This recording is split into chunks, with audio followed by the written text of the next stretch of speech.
보신 것처럼 윤 대통령이 포항시장 공천을 문제 삼으면서 특정 후보를 공천에서 배제하려 했다는 게 당시 전화를 받았던 국민의힘 지도부 인사 주장입니다. 이뿐 아니라 윤 대통령은 공천 문제를 국민의힘 친윤계 의원들, 이른바 윤핵관들에게 전달했다고도 말한 걸로 파악됐습니다. 이어서 하혜빈 기자입니다. 지난 2022년 전국 지방선거에서 포항시장 경선에 참여한 건 이강덕 현 포항시장 등 총 4명입니다. 그런데 당시 현역 포항시장이자 세 번째 당선에 도전했던 이 시장은 경선에 앞서 컷오프됐습니다.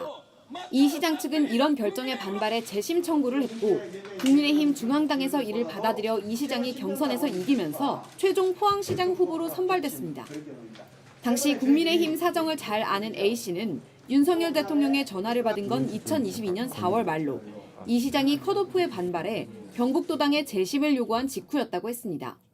윤 대통령이 김정재 의원이 울고불고하며 SOS를 쳤다면서 재심이 들어왔는데 받아들이기 어려운 사유라고 했다고 말했다는 겁니다.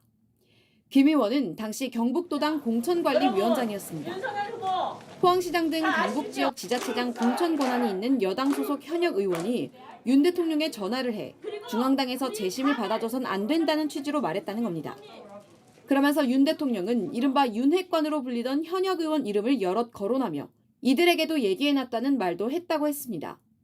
특정 후보가 공천을 받지 못하게끔 당 지도부에 전화하기 전에 이미 여러 사람들과 상의까지 한 걸로 보였다는 겁니다. 당시 당대표였던 이준석 의원 역시 이런 상황이 실제로 있었다는 취지로 말했습니다.